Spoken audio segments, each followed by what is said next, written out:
Hello students, welcome to Learn and Prep, and today we are going to discuss the chapter that is the forest and wildlife resources. Forest क्या होते हैं, wildlife resources क्या होती हैं, हम इससे बहुत अच्छे से आइडेंटिफाइड है. बेसिकली हम इस चैप्टर में देखेंगे कि जो फॉरेस्ट में स्पीशीज़ रहती हैं, whether it is the flora और द फौना, वो किस तरीके से सर्वाइव करते हैं. एंड जब चेंजिंग सिनेरियो आया, मतलब टेक्नोलॉजी वाइज अगर चेंजेस आए, जब कोलोनाइजेशन आया तो उसने किस तरीके से क्या रोल प्ले किया, वो बेसिकली हम इस चैप्टर में देखेंगे. एज वी ऑल नो, जो फॉरेस्ट है वो बहुत से स्पीशीज़ के लिए होम है. तो ऑब्वियस सी बात है, जब अगर आपको किसी को भी अपने घर से दूसरी जगह शिफ्ट करना पड़े तो एक फीलिंग कैसी होती है.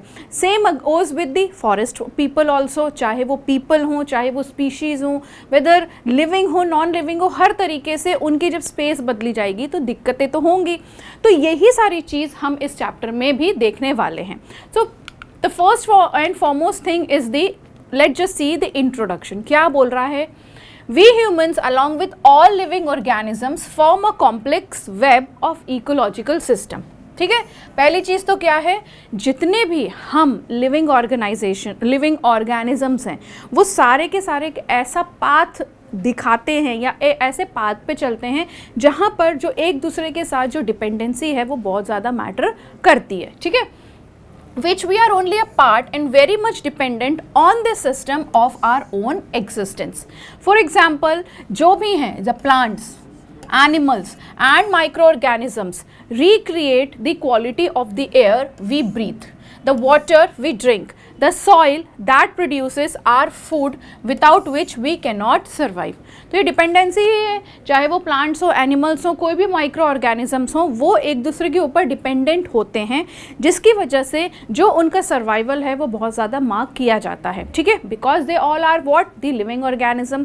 अब ये लिविंग ऑर्गेनिजम्स किस तरीके से काम करते हैं, वर्क करते हैं, डिपेंडेंसी रहती है दूसरे पे, ये सारी चीज़ें बहुत ज़्यादा मैटर करती है. ठीक है, नाउ इन दिस जो फॉरेस्ट हैं, अब हम अगर प्लांट्स और एनिमल स्पीशीज़ की बात करेंगे तो इसमें जो प्लांट फॉरेस्ट है वो बहुत ज़्यादा की रोल प्ले करता है in the ecological system, as these are also the primary producers on which all other living beings depend.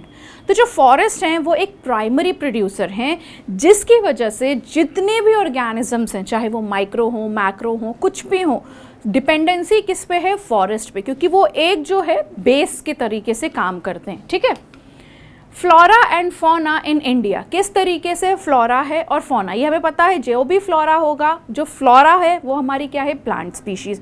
जो फौना है वो क्या है? हमारी एनिमल स्पीशीज़. ठीक है, India is one of the world's richest country in terms of its vast array of biological diversity.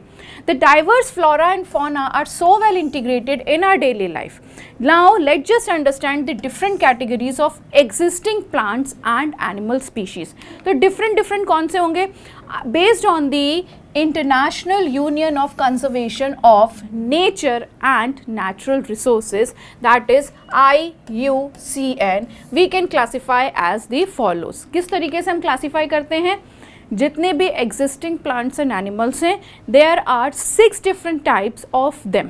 ठीक है, पहला जो आता है हमारा वो होता है हमारा नॉर्मल स्पीशीज़. ठीक है, ये हमारी कौन सी, हम फर्स्ट जो कैटेगराइजेशन कर रहे हैं अमंग द स्पीशीज़, वो कौन सी है? हमारी नॉर्मल स्पीशीज़.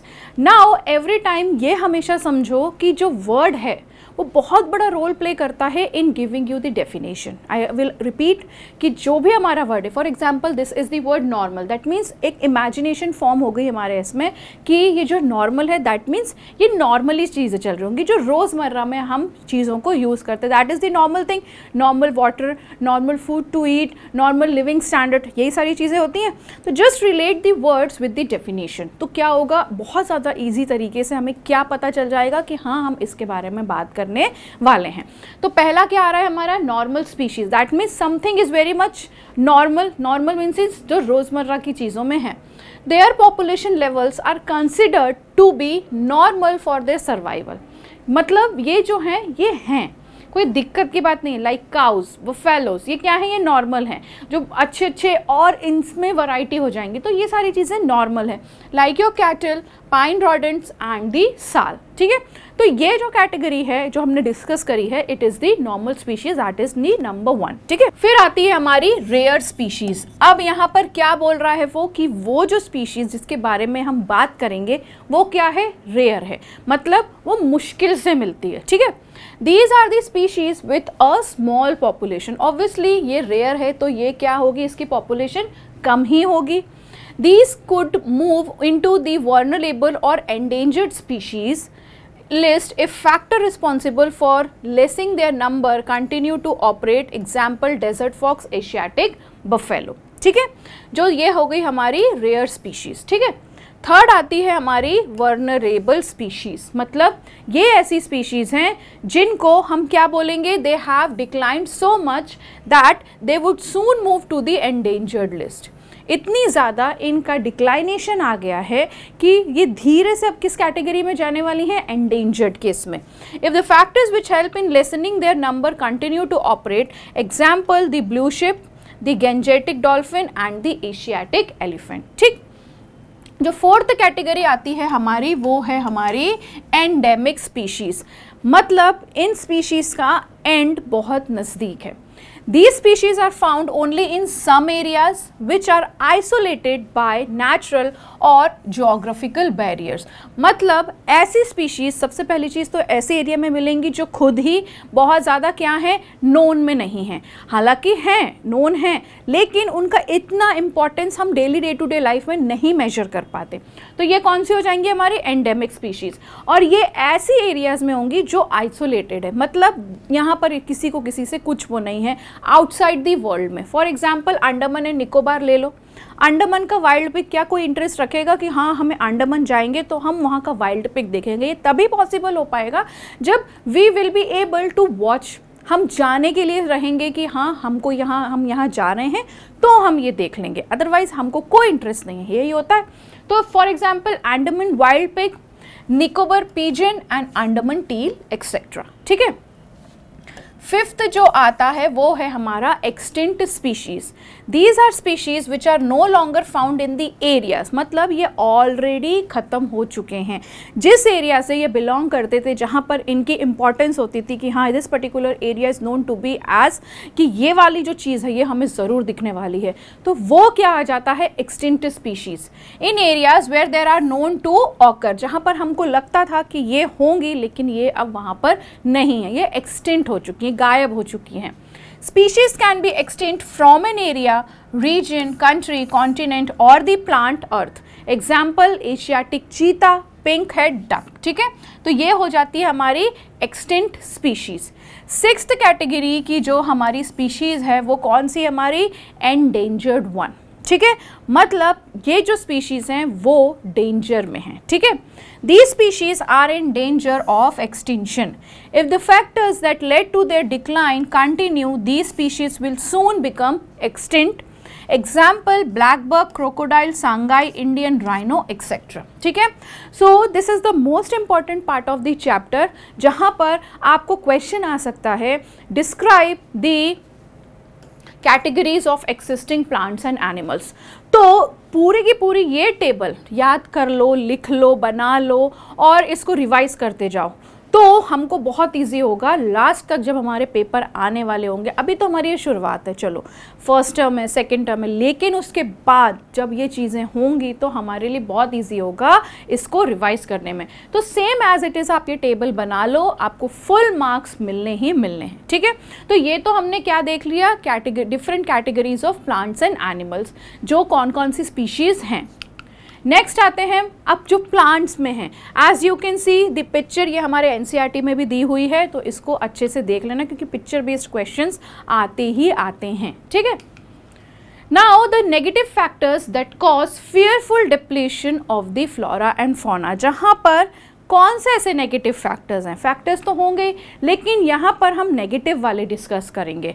और सेम एज इट इज़, इसमें अगर 3 मार्क्स का क्वेश्चन आ रहा है तो ये पूरी की पूरी टेबल बना दो, लेकिन अगर ये 5 मार्क का क्वेश्चन है तो बेटा ये जो की पॉइंट्स हैं इनको आपको थोड़ा थोड़ा डिस्क्राइब करके लिख देना, एटलीस्ट 1 और 2 points, so you will be getting the full marks in it. ठीक है, पहली चीज हमारी क्या आती है? The negative factors that cause fearful depletion of the flora and fauna is inequitable consumption of resources. मतलब हमारा जो रिसोर्सेज का कंजम्पशन है वो इतना ज़्यादा हो रहा है कि हमको उसको स्टॉप करना पड़ेगा, because these resources are what? The natural one. Now when the natural resources are over use, तो उसका जो रिजल्ट आएगा वो भी बहुत बुरा आने वाला है।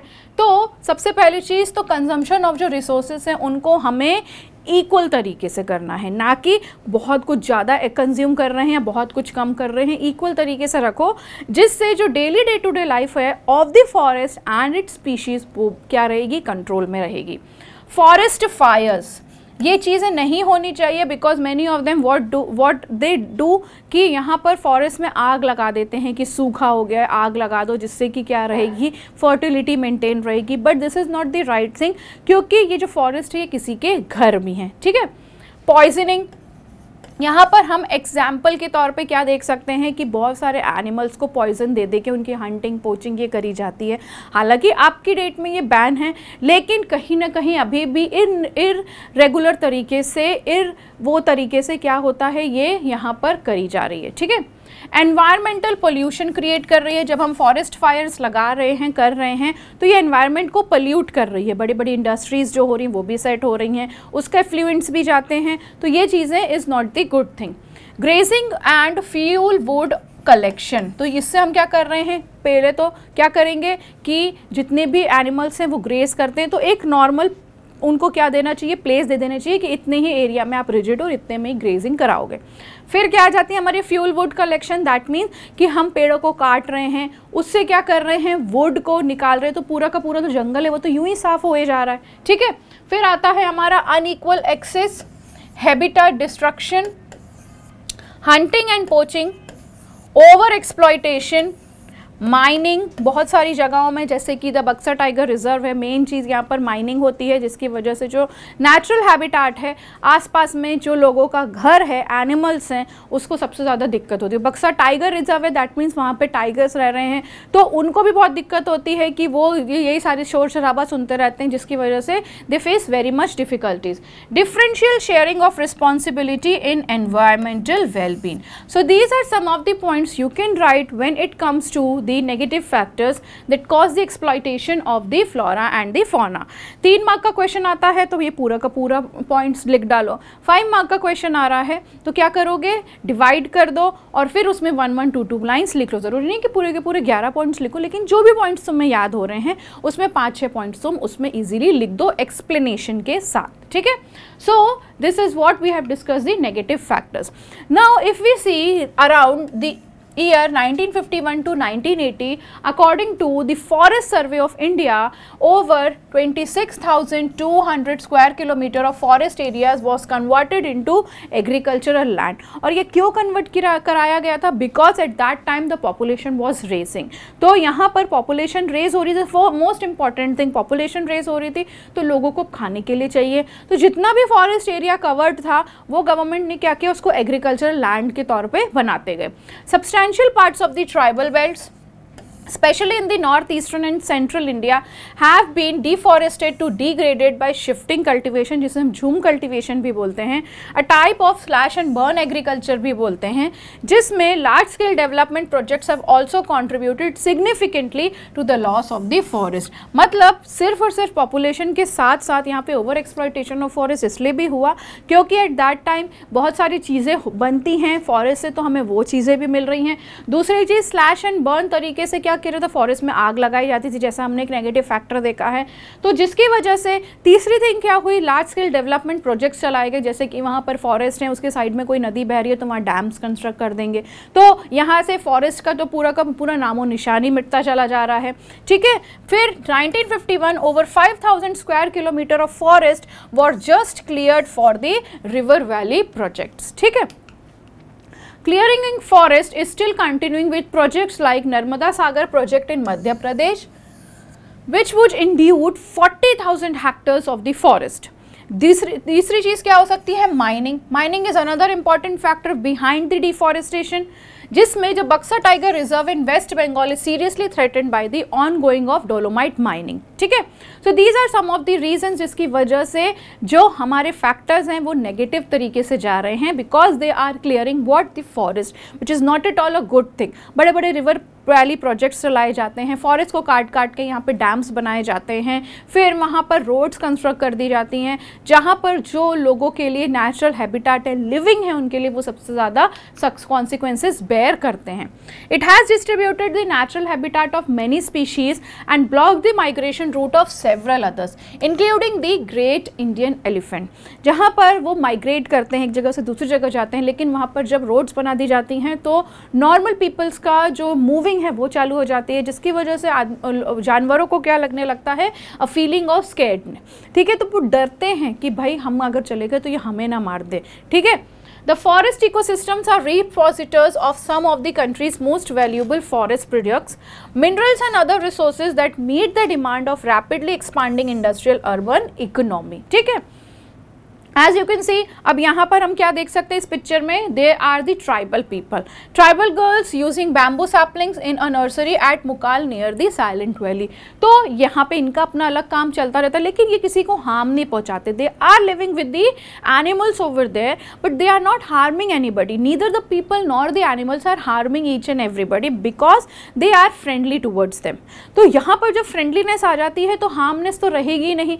तो यहाँ पर जो ट्राइबल पीपल्स हैं मेनली वो फॉरेस्ट में ही रहना पसंद करते हैं, क्योंकि वो उनका घर है, उनको वहीं अच्छा लगता है. Whatever things they are going to use, they are going to make, वो उतने ही एरिया में रिजिड रहेगी, वो बाहर की दुनिया में आना नहीं चाहते, जस्ट लाइक द एनिमल्स. ठीक है, फिर tribal women selling minor forest produce. तो वहाँ पे जो फॉरेस्ट के प्रोड्यूस प्रोडक्ट्स होते हैं जो यहाँ पे मिलते हैं, जो लोकल पीपल सबसे ज़्यादा सेल करते हैं, और जो आसपास के जो लोग हैं फॉरेस्ट के वो उसको यूज़ करना पसंद करते हैं. ठीक है, तो उनका अलग अपने तरीके से काम चल रहा है. तो इंटरडिपेंडेंसी है, बट यहाँ पर कोई हार्मफुलनेस नहीं है कि कोई किसी को हार्म पहुँचा रहा है. Neither the animal nor the people over here, but the people who are living outside the world and they are thinking कि हाँ ये फॉरेस्ट है, यहाँ से हमें यहाँ घूमने, जैसे कि हम बहुत बड़े बड़े फॉरेस्ट रिजर्व्स घूमने जाते हैं, बहुत से लोगों को शौक होता है, जैसे कि जिम कॉर्बेट हो गया, फिर हमारा सवाई ये रणथंबोर हो गया. तो यहाँ पर जो जंगलों के अंदर से रोड्स बनी हुई हैं, तो this is not the good thing, because भले ही that is the attraction point from our side, but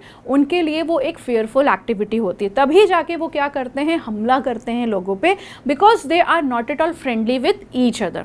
on the other hand this people are friendly with each both of them. तो यहाँ पर क्या हो रहा है? वो एक फ्रेंडशिपनेस क्या कर देती है? उनको क्लोज ले आती है, जिसकी वजह से कोई एक दूसरे को हार्म नहीं पहुँचाता है. ठीक है, These protected areas thus mean different things to different people. वही बात हो गई, different people having different thinkings. तो वही thinkings यहाँ पर क्या करते हैं? वो एक दूसरे पे लागू करते हैं. Therein lies the fertile ground for the conflicts.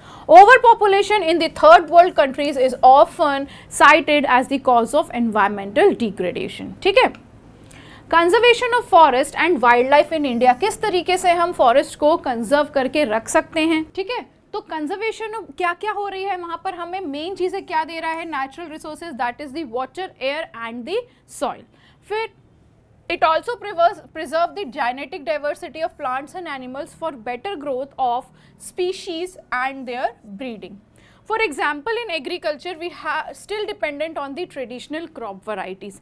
तो जो ट्रेडिशनल तरीके से जो शुरू से ही काम चले आ रहे हैं, आज की डेट तक चले आ रहे हैं, तो डिपेंडेंसी वहाँ पर भी है. बहुत से लोग, जैसे कि हमने अभी प्रीवियस पिक्चर में देखा कि जो ट्राइबल पीपल हैं वो आते हैं यहाँ पर सामान बेचते हैं जो आसपास के एरियाज़ हैं, और वो लोग उन्हें पसंद करते हैं. ठीक है, Fisheries too are heavily dependent on the maintenance of aquatic biodiversity. Now, the Indian Wildlife Protection Act was implemented in 1972 with various provisions for protecting the habitat. Government ने क्या किया, Indian wild life protection act लगाया 1972 से, जिसकी वजह से इन habitats को protect करने में कौन कौन लोग क्या क्या कर सकते हैं और किस तरीके से उसे हम इम्प्लाई कर सकते हैं, वो सारी चीज़ें। फॉर एग्जांपल अगर हम आसाम की बात करें तो काजीरंगा नेशनल पार्क है। ये एक ऐसा नेशनल पार्क है जहाँ पर you are going to get the one horn रिनोसोरस।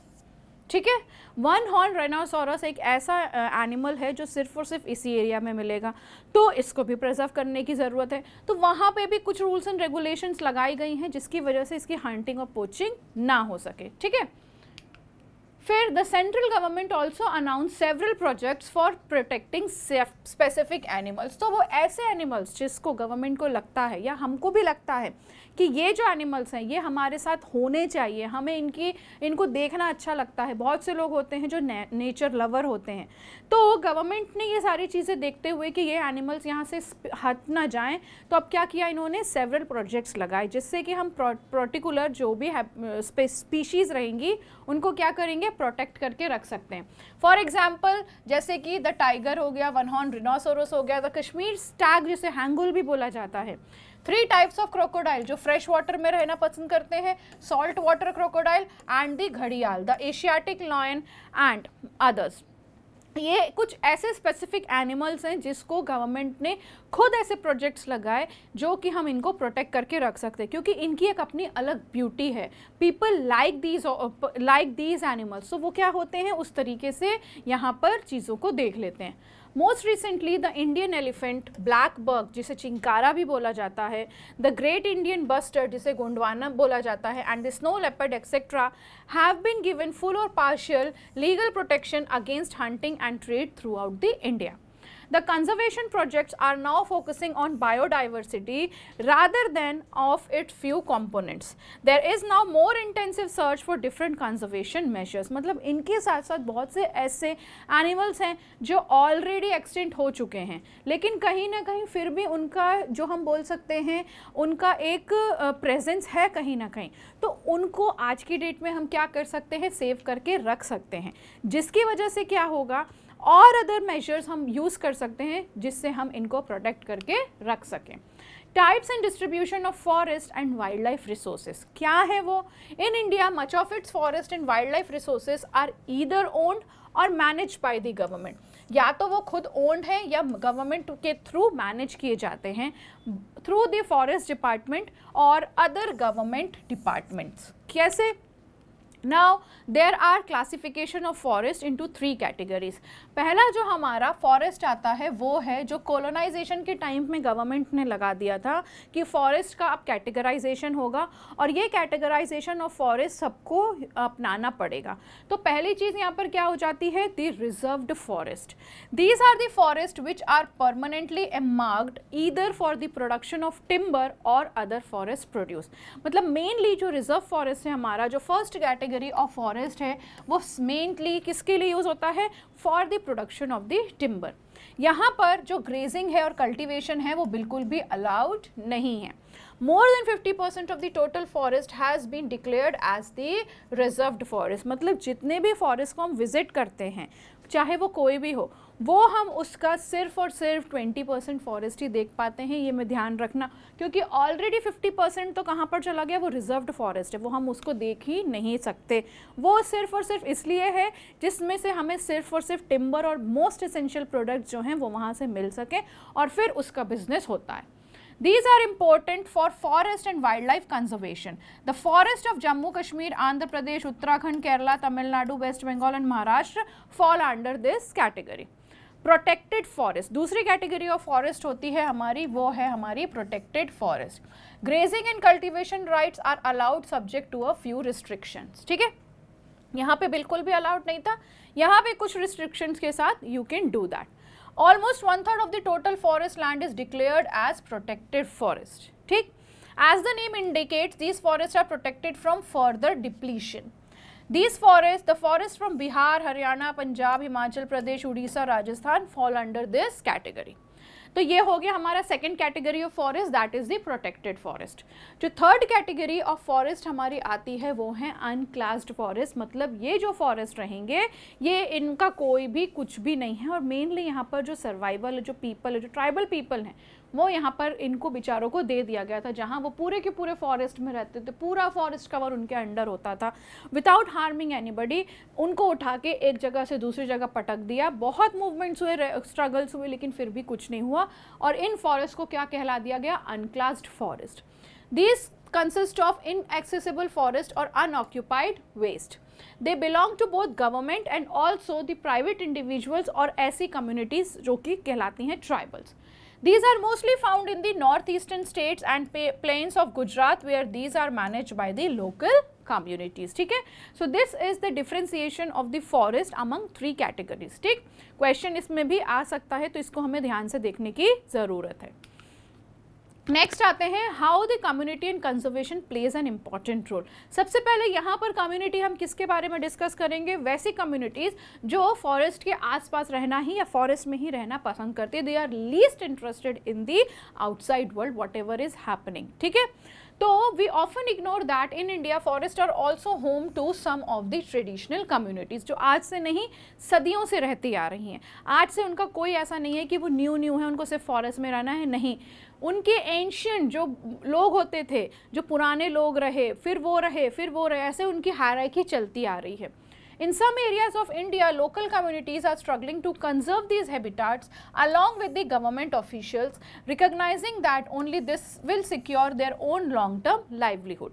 In Sariska Tiger Reserve, जो राजस्थान में है, village have fought against mining by citing the Village Protection Act. ठीक है, तो यहाँ पर जो सरिस्का टाइगर रिजर्व है, वहाँ पर ऐसी कम्युनिटीज़ ने हंगामा किया, मूवमेंट चलाए कि हम यहाँ पर रहते हैं, यहाँ पर हम कोई भी माइनिंग एक्टिविटी नहीं होने देंगे।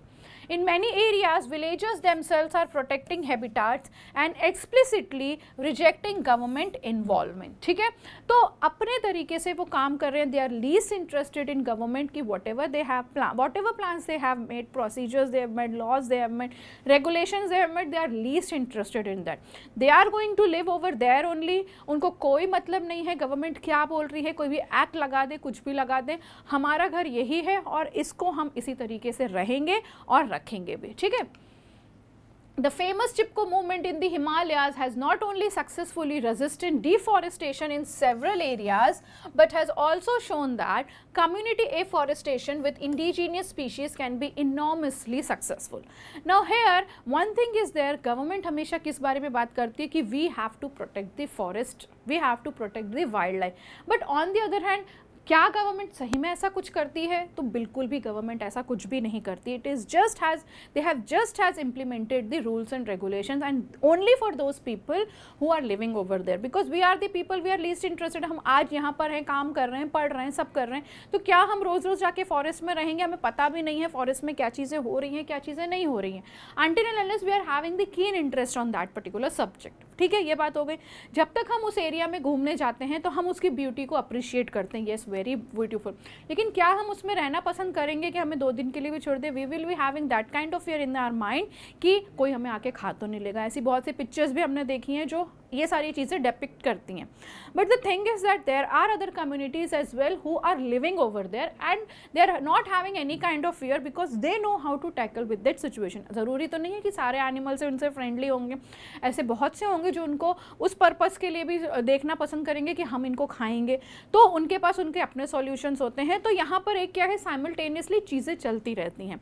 गवर्नमेंट ने यहाँ पे क्या प्लान्स बना दिए कि ये प्रोटेक्टेड फॉरेस्ट रहेगा, तो ये प्रोटेक्टेड जो भी फॉरेस्ट है या रिजर्व्ड फॉरेस्ट है, क्या वो हमारे कोई चीज़ काम आ रहे हैं? नहीं, this is for the business purpose only. पहले क्या होता था, जब कॉलोनाइजेशन आया तो ये ब्रिटिशर्स ने काम किया, क्योंकि यहाँ से वो टिम्बर वहाँ लेके जाते थे to make the railway tracks. उस समय पे ऐसे ही चलते थे।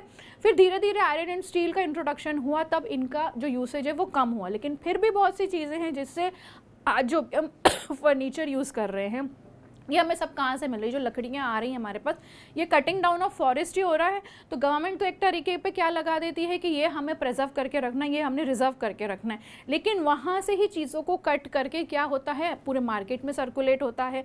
तो यहाँ पर जो एक्चुअली में लोग वहाँ पर रहना पसंद करते हैं, उन्होंने इस एक्ट को क्या किया, इन्होंने बोला कि हम इस चीज़ों को फॉलो ही नहीं करेंगे, do whatever you want to do. And ये सेइंग किसके लिए थी, फॉर द गवर्नमेंट। तो बहुत से मूवमेंट चलाए गए, लाइक सरिस्का में चलाए गए कि हम यहाँ पे माइनिंग नहीं करने देंगे because it is going to be very harmful for us also and for the animals and species who are living over there. Second thing, Chipko movement चलाया गया जो हिमालयस में चलाया गया था, जिसकी वजह से यहाँ पर सेवरल एक्टिविटीज़ ऑफ डिफॉरेस्टेशन जो हो रही थी कि हम ये पेड़ नहीं काटने देंगे। तो चिपको मूवमेंट क्या था, वहाँ की लेडीज़ पेड़ से चिपक के खड़ी हो गई कि we are not going to allow you to cut these forest. तो ये भी बहुत सक्सेसफुल मूवमेंट रहा।